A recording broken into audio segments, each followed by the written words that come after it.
সত্যের মামলা কি বা ঘোষণামূলক মামলা কি বা ডিক্লারেশন মামলা কি? এই যে সত্যের মামলা, ঘোষণামূলক মামলা, সত্য ঘোষণার মূলক মামলা বা ডিক্লারেশন মামলা সবই কিন্তু একই মামলা।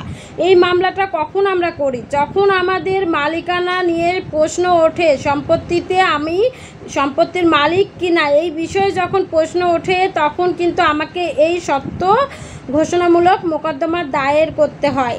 এই সত্য ঘোষণা মোকদ্দমা দায়ের করতে গেলে আমাকে কিন্তু যদি শুধুমাত্র সত্য ঘোষণার মোকদ্দমা দায়ের করি, আনুষঙ্গিক কোনো প্রতিকার যদি না চাই, যেমন আমার দখল নেই, দখল যদি না চাই আমি দখলে আসি, শুধুমাত্র আনুষঙ্গিক প্রতিকার ছাড়া যদি সত্য ঘোষণার মামলা করি যে আমি মালিক এটাই ঘোষণা করে দেন, তাহলে কিন্তু আমার কোর্ট ফি দিতে হবে সুনির্দিষ্ট 300 টাকা, নির্ধারিত কোর্ট ফি, ফিক্সড কোর্ট ফি।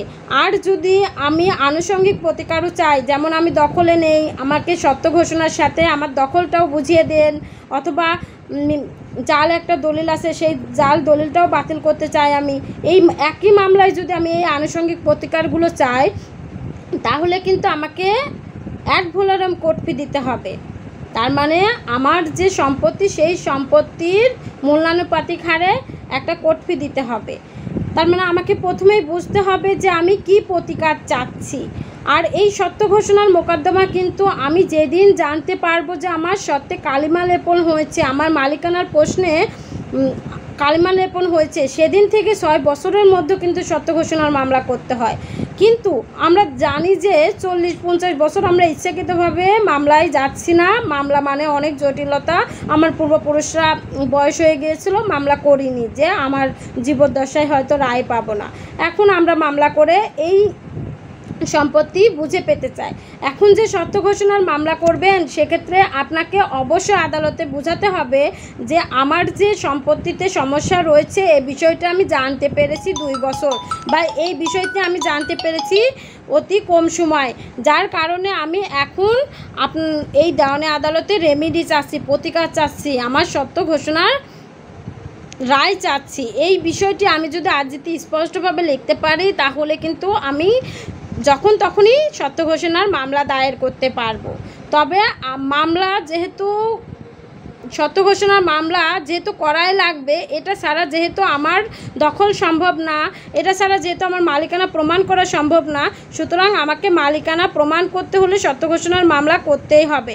যখন আপনার পূর্বপুরুষের নামে সিএস রেকর্ড রয়েছে, তার পরবর্তী পূর্বপুরুষের নামে এসএ রেকর্ড রয়েছে, কিন্তু হঠাৎ করে ভুলক্রমে যে কোনো একজন অন্য ব্যক্তির নামে আরএস বা বিআরএস রেকর্ডটা হয়ে গেল, তখন কিন্তু আপনাকে অবশ্যই সত্য ঘোষণার মামলা করে ওই সম্পত্তিটা পুনরুদ্ধার করতে হবে। সেক্ষেত্রে কিন্তু আপনাকে সত্য ঘোষণার মামলা ছাড়া নতুন ভূমি অপরাধ প্রতিরোধ প্রতিকার আইনেও যাওয়া যাবে না, বা অন্য কোথাও যাওয়া যাবে না। এবং দখল না থাকলে অবশ্যই তার সাথে দখল চাইতে হবে। আমরা অনেক সময় ভুল করি যে দখলে নেই, কিন্তু সত্য ঘোষণার মামলা আমরা দায়ের করি, দখল চাই না। সেক্ষেত্রে কিন্তু এই ধরনের আর্জিতে কিন্তু আমাকে ফলাফল শূন্য আসবে, আমি ওই দখলটা আর পরবর্তীতে দেওয়ানি আদালতে মামলা দায়েরের মাধ্যমে চাইতে পারবো না। কারণ একই বিষয়ে একই সম্পত্তির কোনো সমস্যা হলে একই সাথে চাইতে হবে, বারবার চাওয়ার কোনো উপায় নেই বা আইনে বিধান নেই।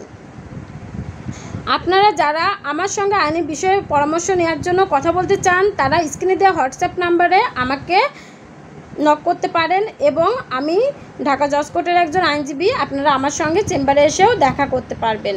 ধন্যবাদ।